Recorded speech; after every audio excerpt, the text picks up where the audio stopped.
Girija Lokesh has helped me a lot. ಇಟ್ಕೊಳ್ಳಿ, in a way she is my younger sister ಅಂತ ಹೇಳ್ಬೋದು. ನೋಡಿ, ನಾವು ಸಿನಿಮಾ ಇಂಡಸ್ಟ್ರಿ ಅಂದ ತಕ್ಷಣ ಹಾಗಿರ್ತಾರೆ ಹೀಗಿರ್ತಾರೆ ಅಂತ ಅಂದ್ಕೊಂಡ್ವಿ. ಬಟ್ ಎಲ್ಲೋ ಒಂದು ಕಡೆ ಒಂದು ಕುಟುಂಬ ಅಂತ ಹೇಳ್ತಾರೆ ಸಿನಿಮಾ ಇಂಡಸ್ಟ್ರಿನ.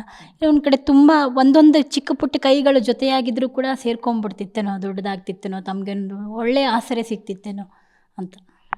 ಯಾರು ಮಾಡ್ತಾರೆ ಇದು. ಅಫ್ಕೋರ್ಸ್ ನನಗೆ Girija Lokesh has help me a lot. ಸುಮ್ಮನೆ ಹೇಳಬಾರ್ದು, ಅವ್ರ ಹೆಸರು ಹೇಳಲೇಬೇಕು. ಎಲ್ಲಿ ಹೋದರೂ ಅವರು ನನಗೆ ಇಟ್ಕೊಳ್ಳಿ ಇಟ್ಕೊಳ್ಳಿ ಹಾಗೆ ಇಟ್ಕೊಳ್ಳಿ, ಹಿಂಗೆ Girija Lokesh. She's in a way she is my younger sister ಅಂತ ಹೇಳ್ಬೋದು. Because both the fathers in law married sisters, so we are sisters ಆ ಥರ. So Girija Lokesh was very this thing. She came here also, and ನಾನು ನೆಲಮಂಗಲ ಹೋಗಿದ್ದು ಯಾತಕ್ಕೆ, ಅಲ್ಲಿ ಒಬ್ಬರು ಹೇಳಿದ್ರು, ಅಮ್ಮ ಇಲ್ಲಿ ಯಾರೂ ಇಲ್ಲ, ನೀವು ಬಂದಾಗ ಆಗತ್ತೆ ಅಂತ.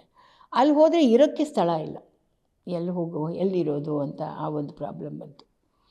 ಆವಾಗ ಇಲ್ಲಿ ಒಬ್ಬಮ್ಮ ನನಗೆ ಅಲ್ಲಿ ನಮ್ಮ ಮನೆ ಇತ್ತಲ್ಲ, ಆವಾಗ 3rd ಕ್ರಾಸಲ್ಲಿದ್ದರು ಅವರು ನನಗೆ ತುಂಬ, ನೀವು ನನ್ನ ತಾಯಿ ಥರ ನೀವು ಅಂತ ಬಂದು ಅವ್ರ ಮನೆಯಿಂದಾನೆ ಅಡುಗೆ ಮಾಡಬೇಡಿ, ಟಿಫನ್ ಮಾಡಬೇಡಿ ಅಂತೆಲ್ಲ ಎಲ್ಲ ಕೊಟ್ಟು ಕಳಿಸೋರು. ಅವ್ರಿಗೆ she had sort of N attraction for me. I am A film star. ಆಯಿತು, ಅವರು ಬಂದರು ಅಲ್ಲಿಗೆ. ನೀವು ನೆಲಮಂಗಲದಲ್ಲಿ ಇರ್ಕೂಡ್ದು ಅಂದರು. ಅಯ್ಯಪ್ಪ, ಇದು ಯಾಕೆ ಹೀಗೆ ಹೇಳ್ತಿದ್ದಾರೆ ಅಂದರೆ, ಅಲ್ಲ ಇಲ್ಲಿ ಅದೆಲ್ಲ ಬೇಡ, ನೀವು ಇರ್ಕೂಡ್ದಂದರೆ ಇರ್ಕೂಡ್ದು ಬನ್ನಿ ಅಂದ್ಬಿಟ್ಟು ನಾನು ಕರ್ಕೊಂಡು ಬಂದ್ಬಿಟ್ರು.